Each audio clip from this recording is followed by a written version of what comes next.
goal is to bring you your next favorite band.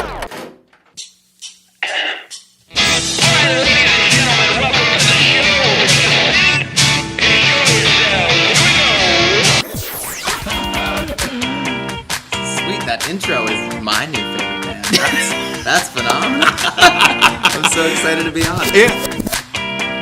I heard a rumor that you might be able to play that song live today. You heard correctly. Yes. Excellent. So, good enough for rapping. I don't know when I rock out here on your next favorite band show. and listen, it's going to be everybody's favorite band. Phil, you weren't supposed to make me get all... God almighty, But this Phil. is why we do it. Like, seriously. I gotta gather myself. All right, go ahead. Okay. Welcome to your next favorite band. That's both the show title and our promise to you. We here at Stereophilia Studio are tireless in our pursuit of finding incredible, genre-defiant artists who are either a hot, up-and-coming band or a group that has been delivering for years but have flown under the radar. Tonight, we have poetically intense lyrics, haunting harmonies, and quirky chord structures from Philadelphia, Erin Fox. Each month, we will bring you live streams, audio podcasts, and perhaps even a live concert where you can listen to the stories and hear the music of artists personally curated by us based on what we feel will be worthy of your time. Be sure to subscribe and tune in to each episode because the possibilities are endless and you never know who will be your next favorite band. Hello, everybody. Welcome to the show. I am your host, Philip Reese, and you are listening to your next favorite band. We've got a great one for you tonight in Erin Fox, and you are going to love this one. Kind of an interesting way that I came across the music, but as is with this show, wherever the great music is, we hope to find it, curate it, and bring it to you. But before we get to the interview, I did want to just quickly touch on... Well, first of all, I have some pictures behind me, finally. How about that? Started with my boy, Blair Crimmins and the Hookers. And that's obviously got me thinking Music Fest. Music Fest lineup came out. So they had announced, maybe a couple weeks back, who the free stage bands were going to be. Started looking through that. But you can't really do much planning. And we always like to do our Spotify playlist in chronological order. So we do like to wait for the actual lineup to happen. So now that's mostly out there.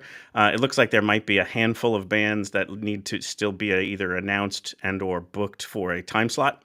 But I would say a good 90-ish% is probably out there. So we are working on that Spotify playlist. It is available for you to start listening to. Just real quick, I will share over here. And it is a good reminder too, like our Spotify channel does have some cool music for the show. So we have these 3 to C playlists. They're divvied up by season. So there's one for each. We divide the year into 3. So January to April is one season, May to August, and then September to December. Each one of those has 3 songs from each artist that is on the show. So that you can maybe, if you're not sure if you want to listen, you can always check out become a subscriber to the Spotify playlist, and you can listen to the music. And then if you like the music, you can listen to the interview.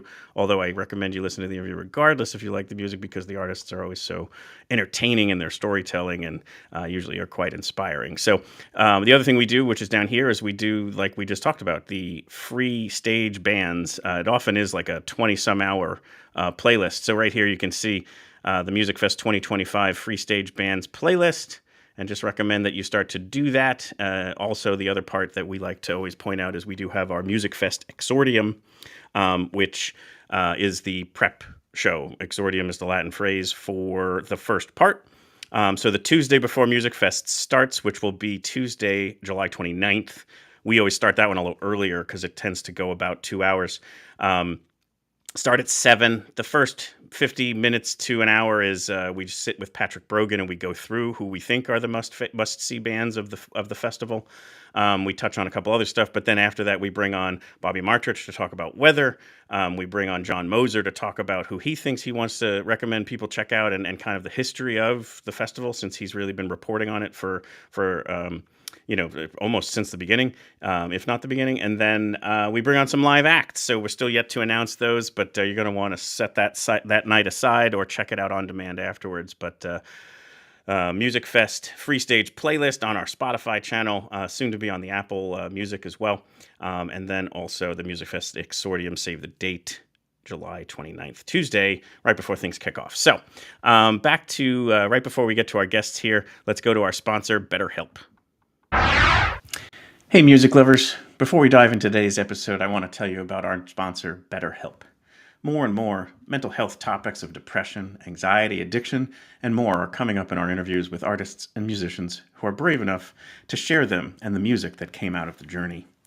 Those songs may even help us feel a little bit less alone as we work through the same struggles, but at the end of the day, we need more than just a great song. We need therapy, and that's where BetterHelp can assist. BetterHelp connects you with a therapist who can help you find your path. Instead of being stuck in the endless loop of questioning yourself, you can talk through questions, concerns, with someone who's trained to help you find real answers. As you know, our Listen to the Dissonance shows help to create a safe space for vulnerable conversations, but not everywhere can feel that way. Since BetterHelp is accessed via their app, you can explore your options and conduct your sessions in the comfort of your own home or wherever you feel is best for you. After you download the app, you'll get started by filling out a questionnaire and get matched with a therapist in as little as a couple of days. And if that's not feeling right, you can easily switch to a different therapist at any time at no extra cost. They carefully make sure the therapists on the platform are well qualified and their customer support team is there to help you with any questions. With over 7,000 reviews and a 4.5 rating on Trustpilot, BetterHelp is a platform that you can trust. We at Your Next Favorite Band believe in breaking the stigma around mental health, and going to therapy is a sign of strength, not weakness. And with BetterHelp, it's easier than ever to take that first step towards feeling better. Click the link here or go to betterhelp.com/nextfaveband and you'll get 10% off your first month of therapy. That's betterhelp.com/nextfaveband. It's okay to ask for help.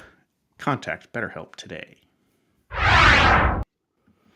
So, as I mentioned, this week's guest has got some incredible music and quite an inspiring story. So I'm looking forward to get into all of that and sharing it with you. The music is very unique, and I think you'll hear it right here with this first track we're going to share. So take a listen to the song "Very Far" by Erin Fox.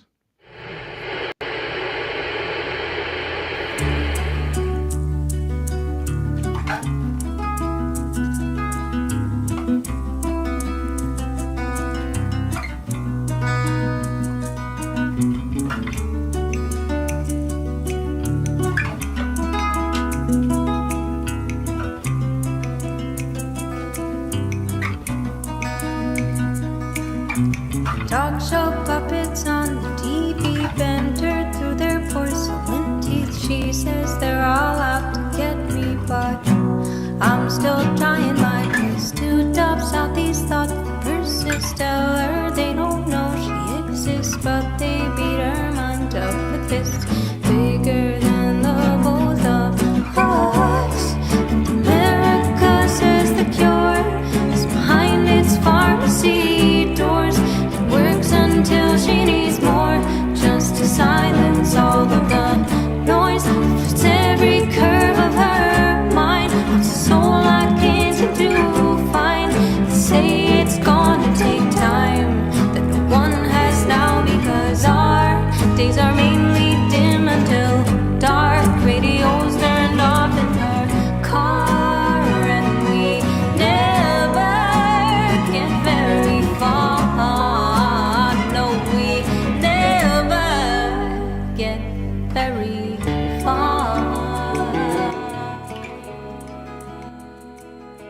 Who's Erin Fox?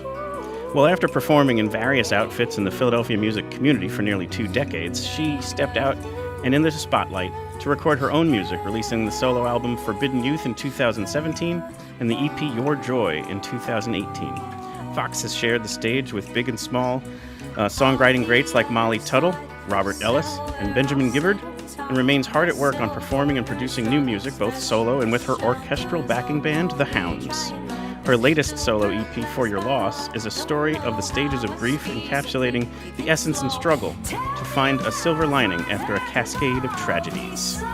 Featuring a broad landscape of inanimate objects, chilling vocals, and even some heavy electric guitars, Fox returns to her pop rock roots for this cathartic release. We'll bring it back up, and then we'll bring her on the show. Get very far. No, we never get very. No, we never get very far. No, we never get very far. No, we never. Welcome to the show, Erin Fox. Hi. Thanks for having me. Absolutely. Thank you for joining us. Honor to have you. And a couple of points about this particular song. I mean, first of all, it's amazing.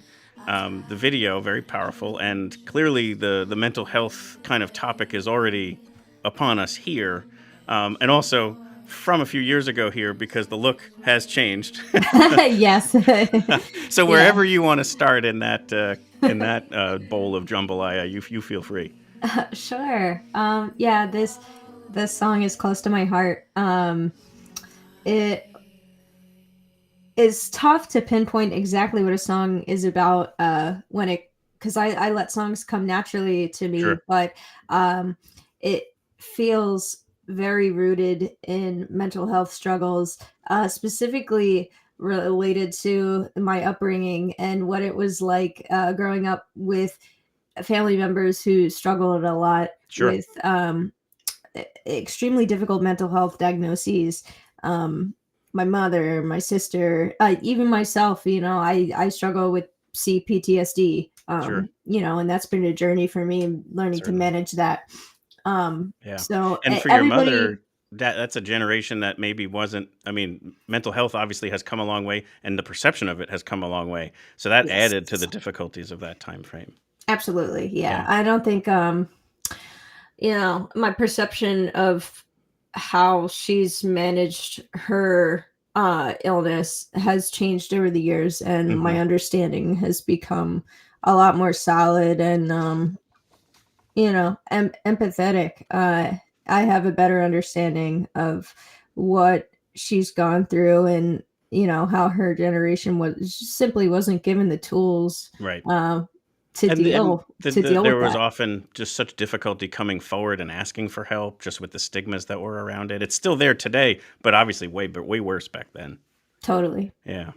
And then we're definitely going to come back to that topic a little bit later, especially about your personal journey. But on the music itself, I find your music to be so unique is probably the best word I can say, because I don't know, because I'm not musically trained, so I don't know if it's time signatures or something about the way that your songs are written and then performed. It just has such a unique quality that I keep coming back to it because it's so interesting as well as nice to listen to. Thank you. Yeah. And I don't know if there was anything you could share about that, because like I feel like song after song just has just such a unique quality to it. I grew up listening to all different kinds of music. I was fortunate to have musicians around me all the time who Sure. exposed me to very different genres and sounds. Um, and I was not hogtied in that way. Sure. I was not taught like, oh, well, this is the style, Sure. that you You're should not be allowed to listening do to. that. Like, I yeah. think a lot of people experience that maybe in like cliques in school and things like that. Like, Sure. oh, well, we listen to this style of music. But for me, being around a lot of older musicians, I was exposed to so many different styles and Right. listened to them regularly that's kind of given me a much larger color palette to be inspired by, Yeah, for sure. and much larger soundscape to include in the production.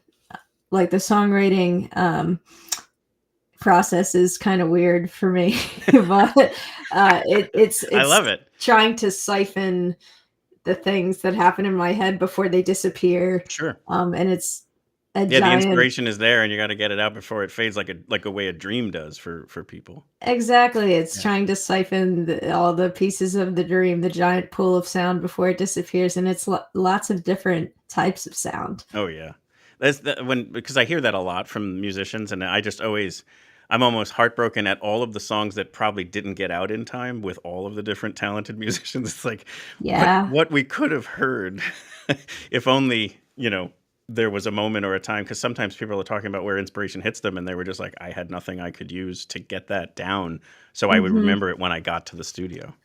We're living in an age where we have things at our fingertips that will prevent that from happening more Sure. and more, and we're all becoming smarter at using them. So Yeah. that's the plus side of being attached to technology all the Mhm. time. Yes. No, you're right about that. And I did hear, just sticking here with the topic of music that was inspiring to you, I did hear two particular artists, but feel free to pivot to someone else. But I think it made a lot of sense when I heard these two in particular listening to your music. Was one was Queen, and one was Ani DeFranco. And when I Oh think about yeah. that, I'm like, your music is almost like a little bit of a love child of those two bands. I mean, it kind of hits. It makes a lot of sense when you hear that. I love both of those bands. I wish that I could have seen Freddie Mercury in the Sure. flesh, but I'm too young. Right. And I my first favorite band was Queen. Maybe as like a 5-year-old, I had a little shrine to Queen in my Sure. room. That's a Uh, question I should ask on this show. On your next favorite band, what was your first favorite band? So yeah, there you go. I I just heard I distinctly remember hearing them on the radio, hearing Killer Queen, and something about those harmonies just Hmm. like lives in my soul forever. And Totally. went on a deep dive when I could afford a record on my. I tell people this story all the time, but Hmm. when I saved up enough change to buy a record, I walked into a store that sells CDs. So I was Sure. like the last Sam Goody that was in, and at the time, boy bands, girl bands, pop music was so Sure.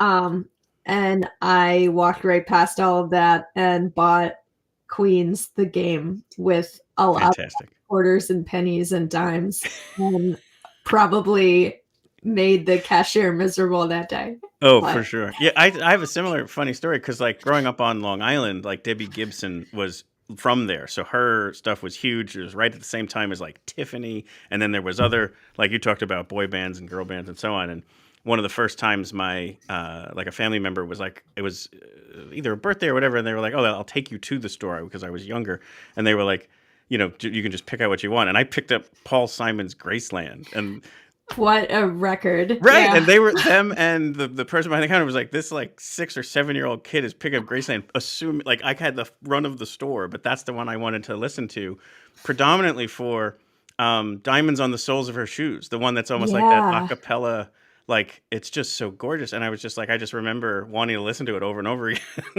It's so meditative. Yes, Now don't get me wrong, like I loved the Spice Girls, the sure, Backstreet Boys, and say because part of me is a dancer and I wanted to learn all the dances, and like certainly. that's another side that Yep. is like, yeah. There are often times that my friends or my wife will be like, "What are you listening to?" And it's like, it's Selena Gomez. It's awesome. But at the Yeah. same, but at the same point, back then as a kid, like those songs that we were referencing were like on the radio all the time. I didn't Mhm. need to have it like an on-demand version of things, but Right. this other stuff that I heard once and was like, it was like on a search to find it again. I was like, oh, I can get this cassette tape and be able to listen to it whenever I want to. So like that was more kind of what was going through my head at the time. Totally. Yeah, absolutely. And then Ani DeFranco, tell us more about her, because you play the guitar so incredibly well, and then again in a unique style like she does too. Like it's just such a wonder. It's a joy to watch it like on display. That's why I always love the video versions of these things, because you can watch the fingers and the strumming and all this weird stuff, and it's like it's so cool. I love Ani. I love what Ani has to say. I started listening to Ani maybe when I was high school age, and I was learning about feminism and Sure. the patriarchy and Hmm. all of the things that have made me into the woman I am now. Yep. And Ani DeFranco is a big part of that. And I really like, she has partially shaped me as a lyricist for sure. And I love her playing. as well. Like the Mhm. way that she approaches the guitar is unique, and Very it's so different than other players, and she does things that I just cannot do. I have gone to see her live probably more than most artists that I've seen repeatedly. She's definitely up there. Sure.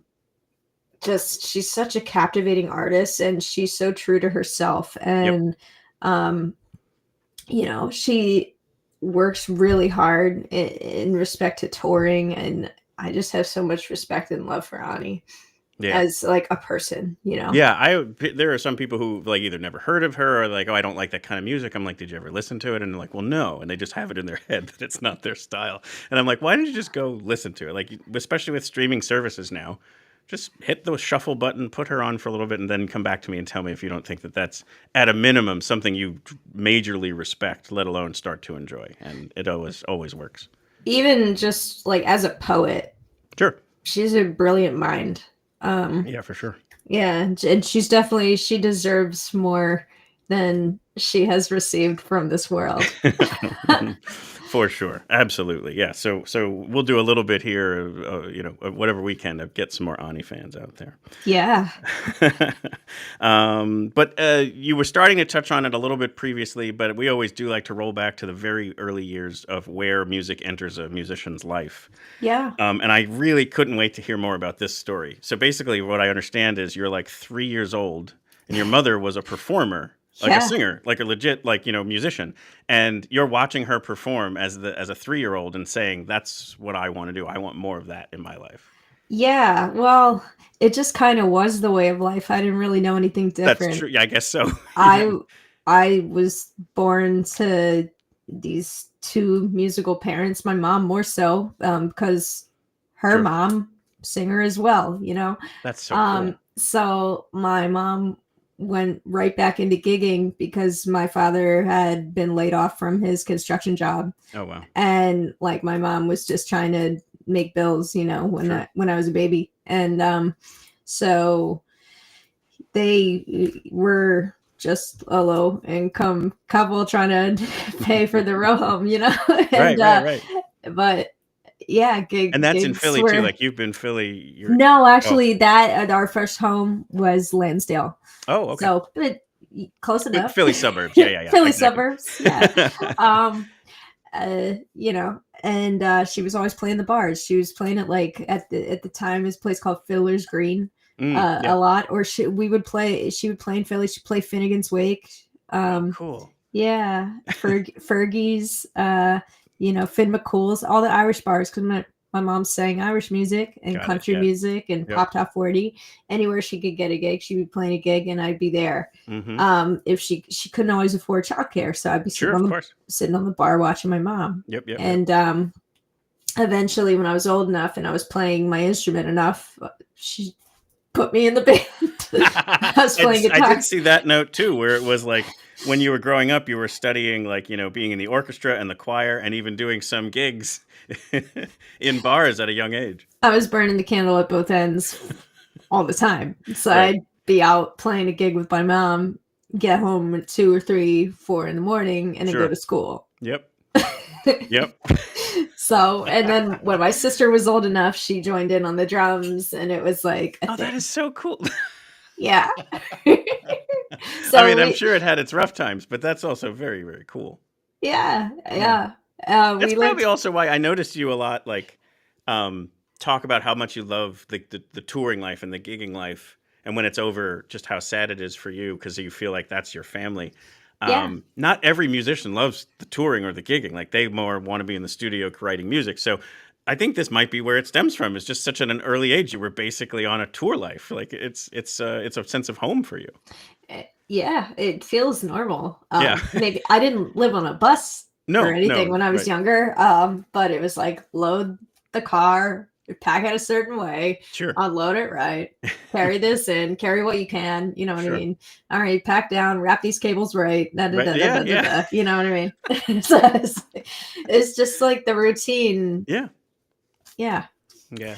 sit around, hang out with old people that blowing smoke in your face and Yep. telling you stories about how they saw the Who in 1968. And you're like, who?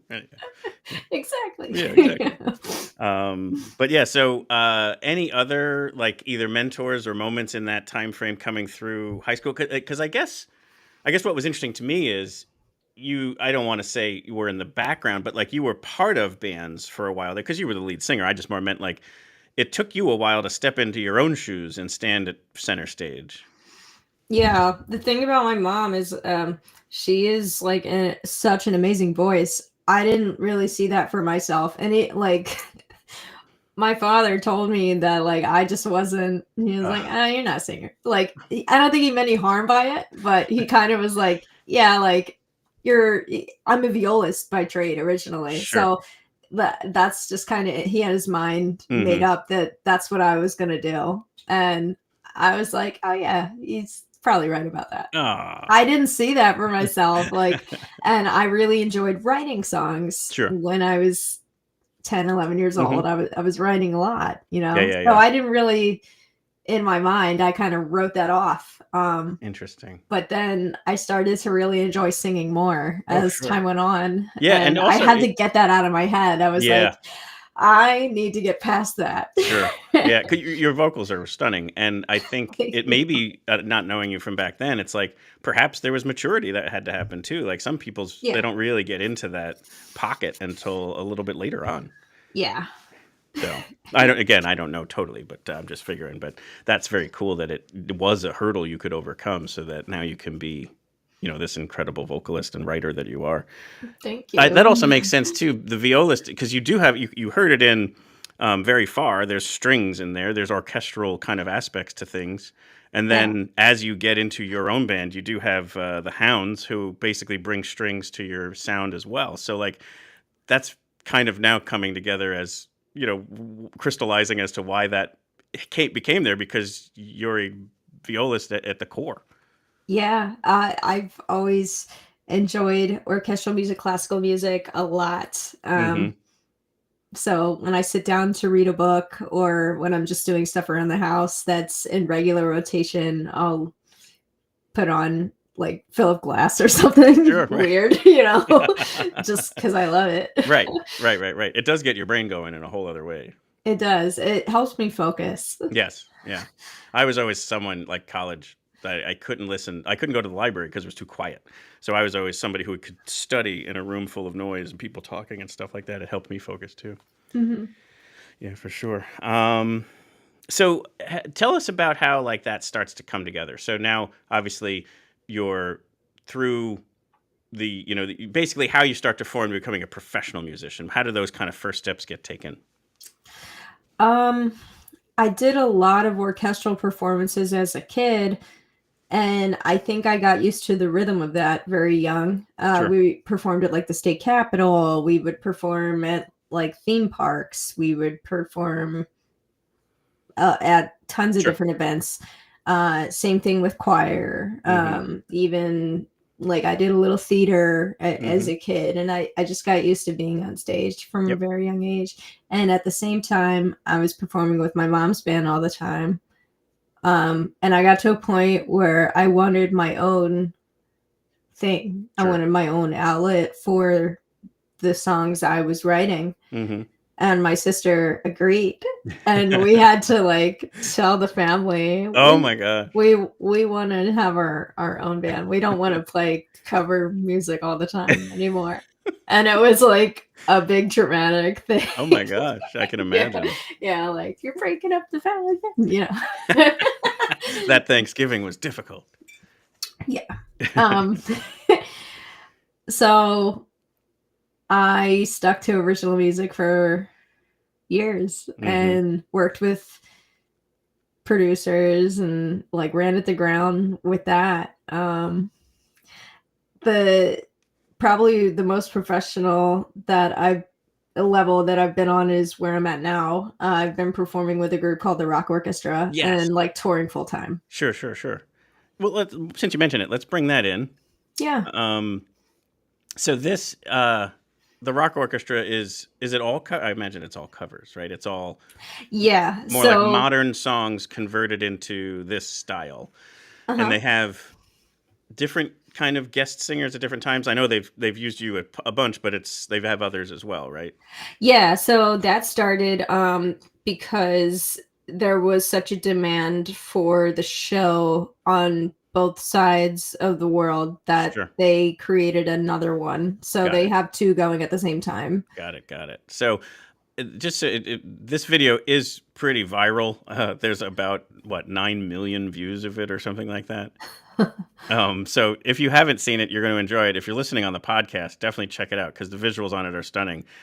You look wonderful. I mean, it's just such a cool, like the costuming and the vibe of this whole thing is so cool. So let's take a listen to this. It's a cover of the song "Zombie" by the Cranberries, by the Rock Orchestra, featuring Erin Fox.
It's just so good. It's so full with all of that strings and horns and your vocals and just so cool. And then obviously the visuals are so cool. It's like obviously they went for the full undead look. How fun was this to film? So fun. Right? Yeah. I can only imagine. I had never been a part of a music video production that huge. Sure. So it was like, whoa. Yeah. The equipment, the makeup artist, the setup, it was just really cool. The location. Right. And then how did you end up getting involved with this? Like, how did you end up meeting, and getting, involved with the Rock Orchestra? So I'll try and make this as, short and sweet as possible. Sure. But I told you, I, played original music in many projects for many years, ran at the ground with it. One of those projects was a band I had with my sister called Resilient. Uh-huh. It was after we ditched our old producers, started over again, toured DIY, poured our souls into it until the pandemic happened and it kind of just fizzled out. It kind of died. But eventually the American administrator for this orchestra stumbled upon an old WMMR Jackson's Local Shots episode that Resilient was on. How cool. And heard the band and liked my voice and reached out to me about doing this. So I thought it was a scam. I didn't think it was real. I can only imagine. Yeah, you're I was like, this isn't. So I was disregarding it at first, and then I was like, okay, can you send me an email, something legitimate? And then it turned out to be real, and they asked me to audition. And I told you before, I left my mom's band because I didn't want to do covers anymore. But here you are. I know, but I looked at this and I had never been to a lot of the places that they were traveling. Sure. And, I have an orchestral background, and that was appealing to me. And I felt like it was kind of meant to be, because when I played with my mom, one of the songs, the first song I ever had to play with my mom was Zombie. How weird is that? That's super weird. So, But like you said, meant to be, man. That's I the was universe being like, here's your next window. Like, I was like, "Are you serious? That's my audition song?" And I was like, "Oh my god!" So yeah. I was like, "This is like the first song I ever had to play in my mom's band. This is kind of strange." Yeah. So it's the Irish thing, you know. Sure. No, I get that for sure. Yeah. So I did it, and I got asked to do like a 2-week tour with them, Right. in New England run. Mm-hmm. And after that, they were like, "Would you want to tour the UK and Europe with us to like do a full run?" And I was like, "I've never been there." Yes. Yes. And it's Wait, let me think about it. really, Yes. it's been really great. I've met so many cool musicians. Absolutely.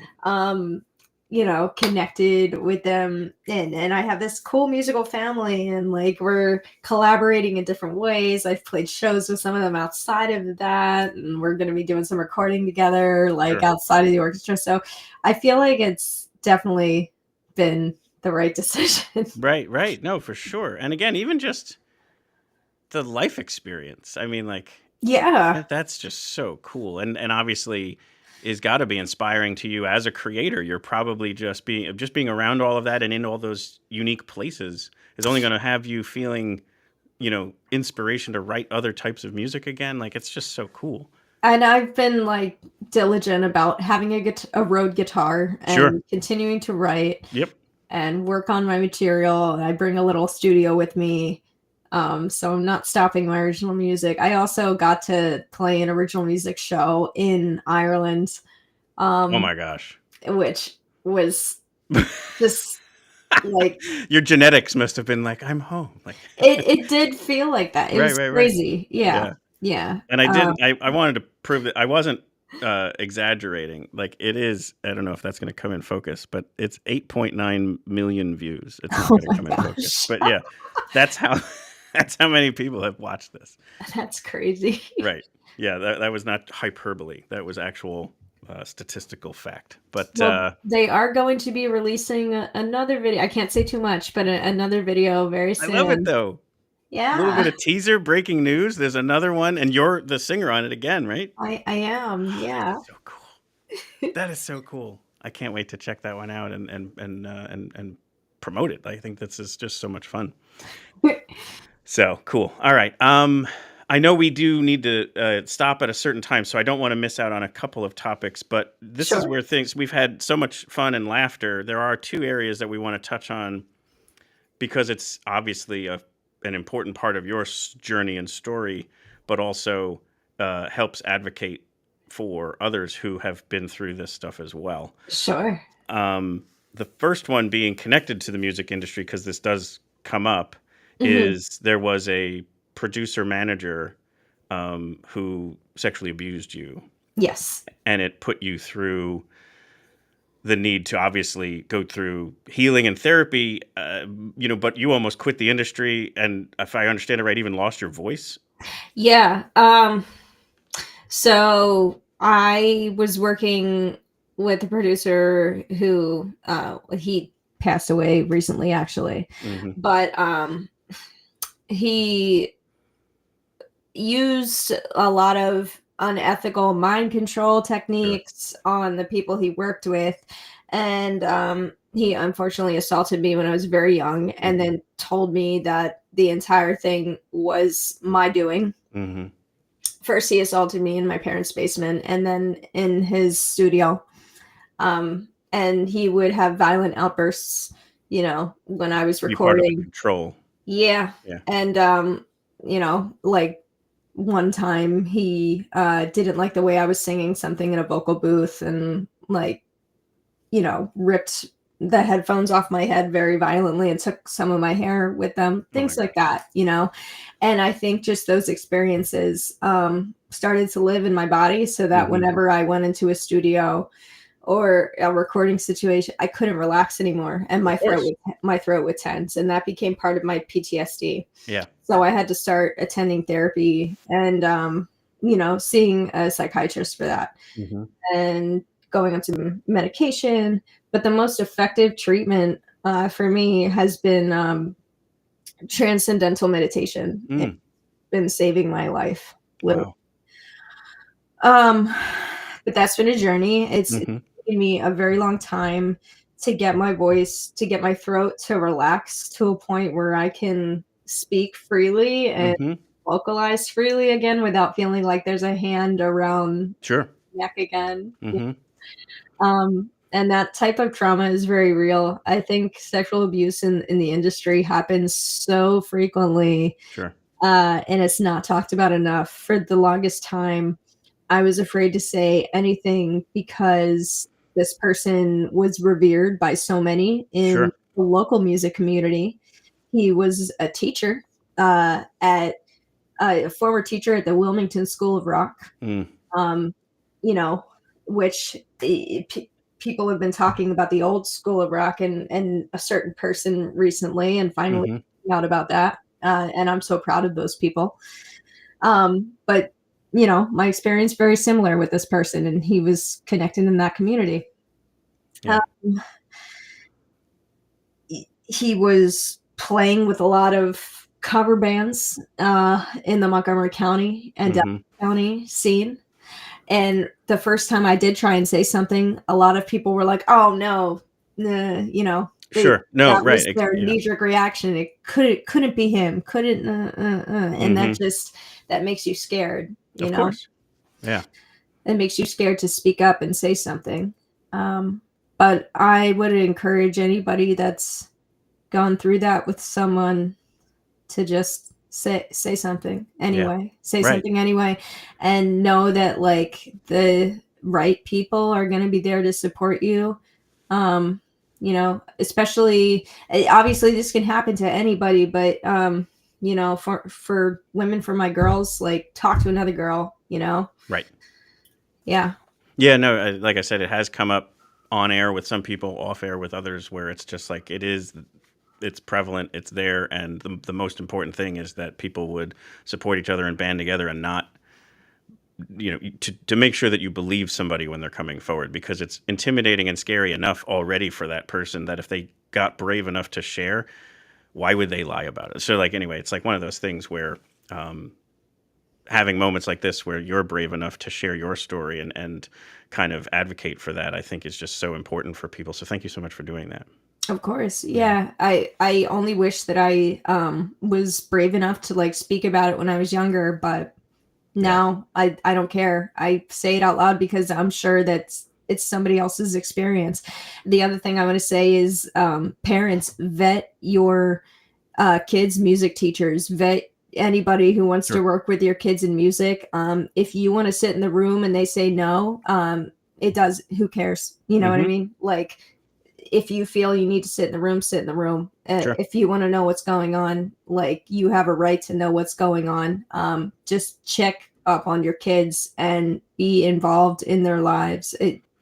I wouldn't trust anybody that you don't know very well. Sure. No, it's just good advice, and it's, again, good to advocate for that, for people to do what they feel is the right thing, especially for their kids. So, again, thank you for sharing that. And then the other topic, as if that wouldn't be enough to try and overcome and heal from, is I think it was 2013, somewhere around there, you were diagnosed with having brain cancer.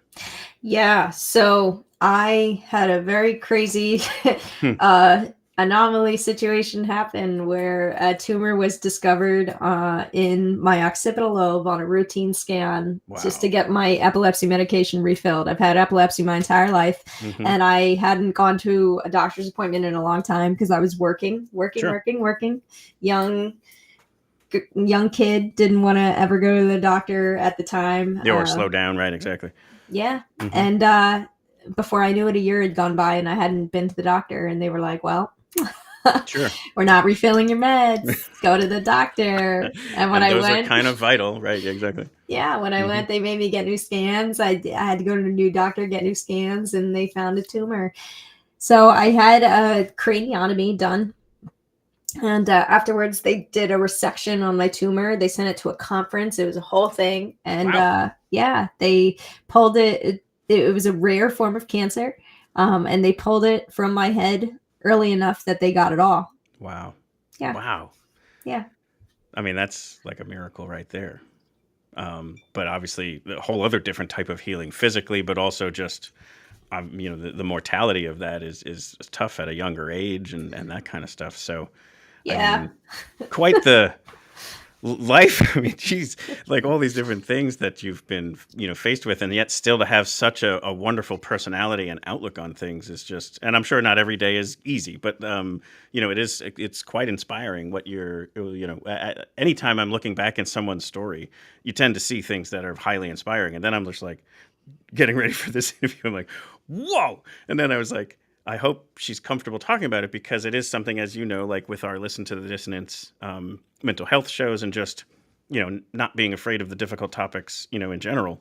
I always super admire when someone's comfortable and vulnerable to be able to go there and share it because the audience loves learning more about these things. And those who have been through it themselves find such comfort in knowing they're not alone on these topics.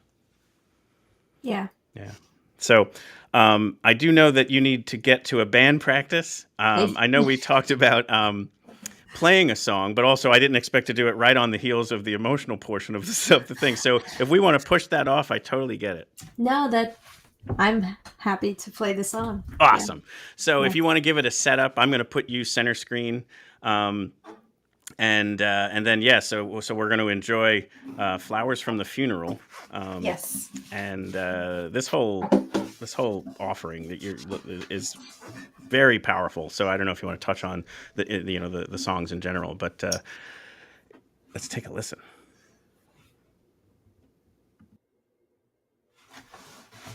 So I wrote this song for my late grandmother, Anna Marie Murphy McHugh. She passed in 2022. And she was a big part of my childhood too, as she was also a singer and exposed me to a lot of great music. And I wouldn't be where I am without her. So this is Flowers from the Funeral.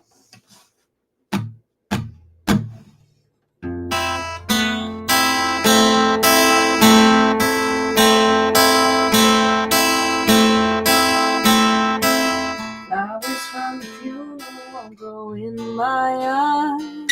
Stick them in an empty pot of dirt real hard, and I make believe they come back to life once more. I know the end is near for them as their heads sway. I see the green left in the stems and believe anyway. I never listen to what anyone has to say about it. I'm just holding out for the next pour down, waiting for the thunder to pass over my head, 'cause I can't go on singing this song no more.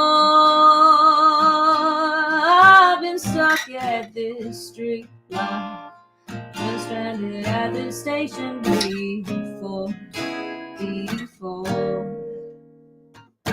Flowers from the funeral won't grow in my yard. I shove them in an empty pot of dirt real hard, and I still believe they'll come back to me.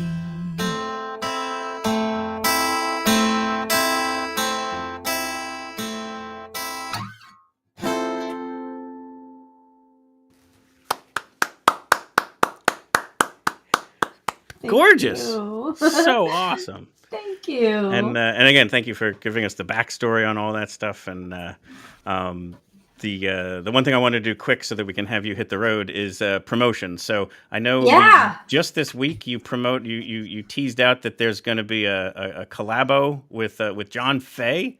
Mm-hmm. So he was on the show a couple weeks back, but here's a little promo image for it. So basically, July 11th is a new song and video coming out called "Swing and a Miss." 7-Eleven, that's right. Look at those sideburns on John. My goodness. Well, it's kind of an homage to the classic movie Bad News Bears. Like Walter Matthau. Yeah. So that's amazing. Those are like so third-degree burns. John is a buttermaker, and I am Amanda in this music video. Very cool. And then connected to it is like a release party. 2 days after it comes out, the 13th of July, at the Dumpster Out Back, which I guess is above the old Boot and Saddle. Yeah, that's a legendary South Philly house show venue, run by I don't know if you know Kelsey Cork. Sure, yeah. And Jacinda Arellano from Kelsey Cork and the Swigs, and Dan Baggerly from Trash Boy. So that whole crew, that is their abode. Fantastic. Yeah. And so people can get more information on that as we get closer to it? Yeah, for sure. Got it. Cool. Very cool. And then you're working on new music with Scott Radway. I am. Yeah, we've been working on my next solo album. I've been torturing Scott with little tweaks and changes, but we are nearing completion. Very cool. Yeah. Very cool. Yeah, can't wait for that. Because again, like all of this stuff is just so good. You just want more of it. So looking forward to that. And then any touring in the fall, anything like that happening, or just the new music? Yeah, so I'll be touring with the Rock Orchestra again. That's right. Starting in August, actually, in Europe. But I will end up on U.S. soil again in, I believe, October. I'm sorry. And we'll be playing the Met on December 11th. Wonderful. Yeah. I'm going to have to check that one out. Yeah. Oh, very cool. So again, thank you for joining for the show, for telling us all the stories, and especially the super important ones. People should definitely check out the social media is Who's Erin Fox. We'll connect to that. We'll put links in the show notes on that so people can find it. Would you say Instagram is the best place to keep up on everything you got going on? Yeah, Instagram's probably the best place. I also try and keep my website up to date. But sure. Yeah, absolutely. And the last thing I want you to do perhaps for us is after the credits, we always play whatever song is like my personal favorite. What we're going to play is Pictures. Cool. And I didn't know if you could give that like a quick little setup, and then we'll have you head off to your band practice. Sure. So Pictures was one of those songs that I wrote really quickly. It just started as a little earworm in my mind. And I think what it is just kind of a reflection of how social media reality is completely different than actual reality, and how nothing is real. Right.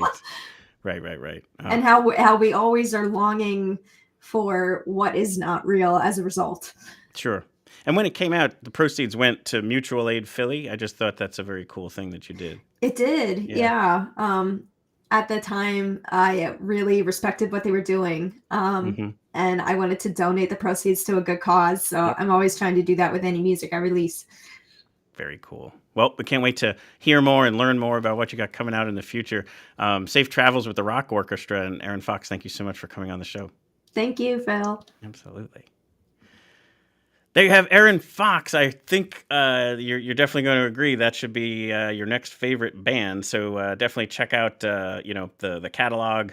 The videos are very cool. Her videos are good. Obviously, those Rock Orchestra ones are great, and new ones coming out that she'll be featured on. So can't wait to hear more about that, as well as hopefully catch a live show, both of her own solo music, original music, and then also the Rock Orchestra. Sounds like it's going to be a phenomenal time.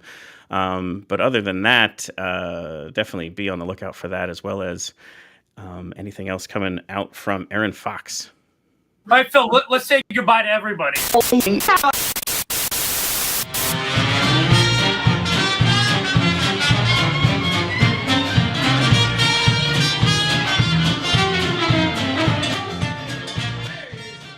We hope you've enjoyed this episode of Your Next Favorite Band. We'd like to sincerely thank Erin Fox for joining the show, giving us such incredible stories around inspiration and history and overcoming, incredible hardships and the different ways that has shaped, her musical journey and her personal journey. And it's just quite inspiring. And then also it's wonderful to listen to the music that she creates. It's definitely something you want to check out more of. There'll be links in the show notes to all these different things that we're talking about. Definitely keep it kind of eyes and ears out for the music with John Kim Fay that's going to come out in July. And then the next original release that'll come out perhaps towards the end of the year, maybe early 2026. We just got to go with the flow on stuff like that when it's the creative journey. As always, our hope here is to bring you your next favorite band. If you tuned in tonight because you already knew Erin Fox, thank you very much. We hope that you liked what you heard and what you saw, and that you might give us a like, a subscribe, and a follow, maybe a review, so that we can give you your next favorite band in a coming week. Or your next favorite band might already be out there. Nextfaveband.com has all of our prior interviews on demand, both the video version as well as the audio. And you can kind of explore that. If you need any help, we love to help kind of guide you. Just give us a message somewhere and we will help kind of recommend a few episodes. Hope to see you at a live show soon. And stay tuned for one more track. Here is Pictures by Erin Fox.